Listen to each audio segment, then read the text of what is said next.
नमस्कार दोस्तों, मैं दिनेश आप सभी का एक बार फिर अपने YouTube चैनल पर स्वागत करता हूं। दोस्तों, आज हम करने जा रहे हैं रोटेटिंग आर्मेचर टाइप अल्टरनेटर के वाइंडिंग डाटा। तो चलिए शुरू करते हैं। तो देखिए, आज के इस वीडियो में मैं एग्जांपल लेकर आया हूं 62.5 kVA का जो अल्टरनेटर होता है जिसे जनरेटर बोलते हैं। तो उसका हम वाइंडिंग डाटा जो है वो किस तरह से कैलकुलेट करते हैं, नंबर ऑफ टर्न्स और कंडक्टर का जो आप डायामीटर जो कहते हैं, कंडक्टर की साइज, वो किस तरह से कैलकुलेट करते हैं ये हम देखेंगे। तो चलिए शुरू करते हैं। जैसा कि अभी तक हमने पार्ट 2 में आपने देखा कि रोटेटिंग आर्मेचर टाइप अल्टरनेटर जो होता है उसकी आर्मेचर वाइंडिंग किस तरह से की जाती है ये हमने देख लिया। तो चलिए अब हम इसके नंबर ऑफ टर्न्स कैलकुलेट करते हैं। तो देखिए, जैसा कि आपको मैंने बताया कि वाइंडिंग डाटा जो है वो कुछ इस तरह का आपको इसका गिवन है, जिसमें 62.5 kVA का ये जनरेटर है, 1500 आरपीएम है। तो 1500 आरपीएम है तो नंबर ऑफ पोल कितने हो जाएंगे, यहाँ पर 4 हो जाएंगे। और देखिए, कोर की लेंथ जो है वो 20.5 सेंटीमीटर दी हुई है और कोर का डायमीटर जो है वो 23.8 सेंटीमीटर दिया हुआ है। ये आप मेजरिंग इंस्ट्रूमेंट से कैलकुलेट कर सकते हैं, मेजर कर सकते हैं। चलिए अगला हम देखें तो calculate the value of coefficient CO। तो यदि आपको CO की वैल्यू कैलकुलेट करनी हो तो इस फॉर्मूले से कैलकुलेट कर सकते हैं। देखिए, इसके अंदर जो फॉर्मूले हैं वो इंडक्शन मोटर की तरह ही हैं, और डिफरेंस जो होगा वो देखिए, यहाँ पर आपका रोटर जो है वो क्या है, सिलेंड्रिकल टाइप हो सकता है और सैलिएंट पोल टाइप का हो सकता है। अब देखिए, क्योंकि इंडक्शन मोटर में आपने स्टेटर पर सप्लाई दी और रोटर जो है वो रोटेट करता है, लेकिन इन केस ऑफ सिंक्रोनस आपको क्या है, स्टेटर से सप्लाई लेनी भी है और रोटर पर आपको सप्लाई देनी भी है। और यदि आप मोटर सिंक्रोनस मोटर की बात करते हैं तो स्टेटर पर क्या है, आपको सप्लाई देनी है और रोटर पर आपको अलग से एक्साइटेशन, जिसे DC सप्लाई बोलते हैं, वो भी आपको प्रोवाइड करनी है। ठीक है, तो चलिए अब हम बात कर लेते हैं फ्लक्स की। तो फ्लक्स जो होता है वो क्या होता है, B average into area of core. तो देखिए, एरिया ऑफ कोर इससे पहले के वीडियो में भी मैंने आपको बताया है कि पाई DL डिवाइडेड बाई P, जहाँ पर pi into D divided by P ये क्या है, आपकी पोल पिच है जिसे टो से डिनोट करते हैं। ठीक है, और इसको जब आप L से मल्टीप्लाई कर देंगे तो ये क्या आ जाएगा, आपका ये आपका एरिया निकल कर आ जाएगा।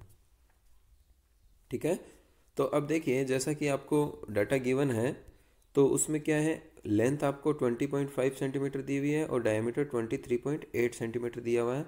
तो इनकी वैल्यू आप पुट करेंगे तो आपको जो फ्लक्स है उसकी वैल्यू क्या मिलेगी, 0.021111। ठीक है, चलिए ये आपने फ्लक्स की वैल्यू कैलकुलेट कर ली। अगला हम कैलकुलेट करते हैं number of turns per phase. तो पर फेज यदि आप टर्न्स कैलकुलेट करते हैं तो जैसा कि हमें EMF इक्वेशन पता है पर टर्न की, वो क्या होती है, 4.44 F/m N इंटू KW। तो देखिए, इसमें मैंने क्या है, N की वैल्यू कैलकुलेट करनी है तो क्या करेंगे, E फेज में इस पूरी टर्म्स का भाग लगा देंगे, डिवाइड कर देंगे, तो क्या आपको मिलेगा। तो देखिए, यहाँ फ्लक्स की वैल्यू जो अभी हमने कैलकुलेट की वो पुट कर दी, KW विंडो स्पेस फैक्टर यहाँ पर 0.954 यूज़ किया है। तो N फेज जो है, number of turns per phase, ये आपको लगभग 50 टर्न्स जो हैं, 50 टर्न्स जो हैं वो आपको मिलेंगे। अब हम बात करते हैं calculation of number of conductor पर स्लॉट। तो यदि आप पर slot number of turns calculate करते हैं तो उस केस में क्या होगा, पहले देखिए आपको टोटल कंडक्टर देखने होंगे। टोटल कंडक्टर किस तरह से कैलकुलेट करेंगे, क्योंकि एक टर्न्स जो होता है उसमें कितने कंडक्टर यूज होते हैं, एक और दो कंडक्टर यूज होते हैं। तो इसलिए टोटल कंडक्टर क्या होंगे, 2 इंटू N फेज इंटू 3, क्योंकि ये 3 क्या है, 3 फेज के लिए यूज़ किया है। तो इसको 3 से मल्टीप्लाई कर देंगे और divided by number of slots जो हैं उसका आप भाग लगा देंगे, डिवाइड कर देंगे, तो आपको क्या मिलने वाला है, देखिए यहाँ अभी आपने पर फेज टर्न्स जो हैं वो कैलकुलेट किए, उसको 2 से मल्टीप्लाई किया, 3 से मल्टीप्लाई किया और डिवाइडेड बाई 36 जो किया है आपके नंबर ऑफ स्लॉट है। तो उससे डिवाइड करने के बाद आपको जो कंडक्टर मिले हैं वो 8.2 कंडक्टर जो हैं पर स्लॉट मिले हैं।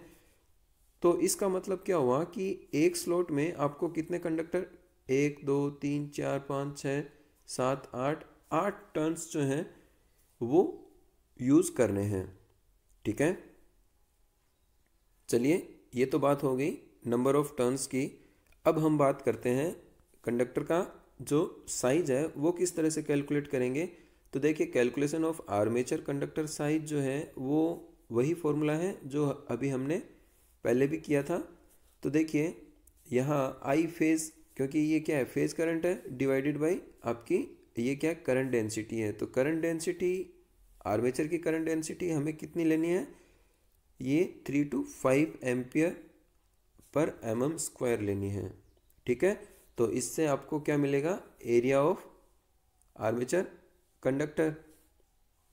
ठीक है, चलिए अब देखिए फेज करंट को आप कैलकुलेट करेंगे तो किस तरह से करेंगे। देखिए केवीए रेटिंग आपको दी हुई है 62.5, इसको वोल्ट एम्पियर में कन्वर्ट करेंगे तो 1000 से मल्टीप्लाई करेंगे तो आपको ये मिलेगा। और यहाँ यदि आप करना चाहें तो डायरेक्ट केवीए रेटिंग लिखना चाहें तो 1000 से आप इसको मल्टीप्लाई भी कर देंगे। ठीक है, तो देखिए यहाँ आपको फेज करंट जो है, क्योंकि पावर आपकी कितनी होती है, टोटल पावर जो होती है ना, S equals to 3 times V into I होती है। तो यहाँ से यदि आप I निकालेंगे, क्योंकि ये फेज़ है, ये भी फेज़ है और ये भी फेज़ वोल्टेज है, फेज़ करंट है, तो आपकी फेज़ करंट जो है वो 94.69 एम्पियर आपको मिलेगी। इसके बाद यदि आप देखिए, क्योंकि यहाँ 94 एम्पियर का कंडक्टर तो बहुत मोटा होगा, क्योंकि साइज में उसकी डायमीटर क्या होगा, ज़्यादा होगा, तो इसलिए हम क्या करेंगे यहाँ पर पैरेलल जो है वाइंडिंग के वो पैरेलल कनेक्शन करेंगे। तो आपको कितने पैरेलल पाथ यूज़ करने हैं, 4 जो है वो आपको पैरेलल पाथ यूज़ करने हैं, क्योंकि यहाँ पर पोल आपके कितने हैं, 4 हैं।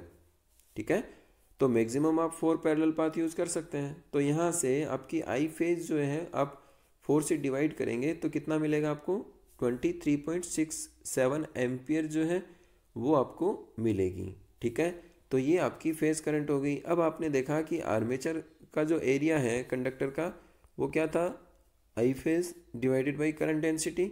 तो यहाँ करंट डेंसिटी आप कितनी यूज़ कर सकते हैं, 3 to 5 के बीच में आप कोई भी वैल्यू यूज़ कर सकते हैं। मैंने यहाँ पर 4 यूज़ किया है। ठीक है, तो यहाँ से आपका एरिया जो है वो कितना निकल कर आएगा, 5.9 mm स्क्वायर। तो इसको आप 6 mm स्क्वायर भी बोल सकते हैं, क्योंकि हमने अप्रोक्सीमेट वैल्यू यूज़ की है। चलिए अब यदि आप देखें कि इस एरिया के अकॉर्डिंग आपको कंडक्टर का जो साइज है वो किस तरह से देखना है। तो देखिए ये 5.9, आप चाहें तो इसको डायमीटर को भी कैलकुलेट कर सकते हैं, लेकिन यदि आप डायरेक्ट देखना चाहें तो देखिए ये वाला जो है आपका डायमीटर है और ये वाला आपका एरिया है। ठीक है, और ये वाली आपकी करंट है। अब यदि अपने एरिया की बात करें तो 5.9 कहाँ पर आएगा, ये देखिए 11 और 12 के बीच में आएगा ना, ये 11 और 12 के बीच में आएगा।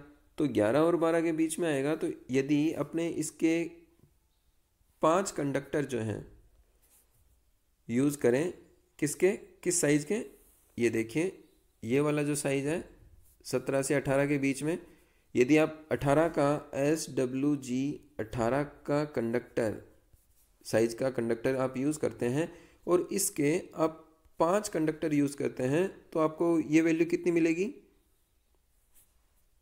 ये आपकी हो जाएगी 5.16 mm स्क्वायर। ठीक है, ये आपकी साइज़ निकल कर आएगी, लेकिन आपका तो है 5.9, तो ये 6 के करीब हो गया। तो इसका मतलब 17 से 18 के बीच में आप कंडक्टर की साइज जो है वो कैलकुलेट करेंगे, वो यूज़ करेंगे। ठीक है, कंडक्टर की जो साइज है वो आप कितनी यूज़ करेंगे, आप 17 भी यूज़ कर सकते हैं, 18 भी यूज़ कर सकते हैं, लेकिन यदि आपके पास 17.5 अवेलेबल है तो वो ज़्यादा बेटर है। क्यों, क्योंकि 17 का जो डायामीटर है वो क्या होगा, ज़्यादा होगा, और आपका 18 का जो डायामीटर है वो कम होगा। तो आप स्लॉट की बात करेंगे तो स्लॉट में डायामीटर यदि कम होगा तो टर्न्स जो हैं वो ज़्यादा मिल जाएंगे, ठीक है।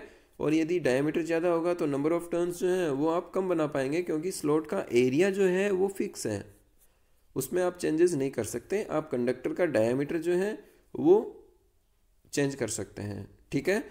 तो इस तरह से आप कंडक्टर का डायमीटर जो है वो कैलकुलेट कर सकते हैं, ठीक है। आई होप आपको ये वीडियो अच्छे से समझ में आया है, और यदि आपको ये वीडियो अच्छा लगा तो लाइक ज़रूर कीजिएगा। आज के लिए इतना ही। थैंक यू दोस्तों।